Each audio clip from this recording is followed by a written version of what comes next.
નમસ્કાર, આપ જોઈ રહ્યા છો લાઈવ 24 ન્યૂઝ। હું છું આપની સાથે નિધિ। સમાચારમાં વાત કરીએ તો ગુજરાતમાં અત્યારે 31 ને લઈને અલગ અલગ જગ્યાથી દારૂ ઘુસાડવાનો પ્રયાસ કરવામાં આવી રહ્યો છે। ત્યારે ગુજરાત પોલીસ દ્વારા અત્યારે દરેક શહેરોમાં વાહન ચેકિંગ હાથ ધરવામાં આવી રહ્યું છે। ત્યારે કડીમાં પણ વાહન ચેકિંગ હાથ ધરવામાં આવ્યું। કડીમાં 31 ને લઈને પોલીસ દ્વારા વાહન ચેકિંગ કોમ્બિંગ હાથ ધરવામાં આવ્યું।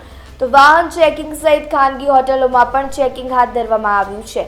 ત્યારે કડીમાં PI સોલંકીના માર્ગદર્શન હેઠળ ચેકિંગ હાથ ધરવામાં આવ્યું। 31 ને લઈને કડી પોલીસ એક્શન મોડમાં અત્યારે જોવા મળી રહી છે। કડીના અનેક વિસ્તારમાં પેટ્રોલિંગ અને કોમ્બિંગની પ્રક્રિયાઓ વધારી દેવામાં આવી છે। નવા વર્ષની શરૂઆત પહેલા કડી પોલીસે પોતાનો એક્શન પ્લાન બનાવી લીધો છે।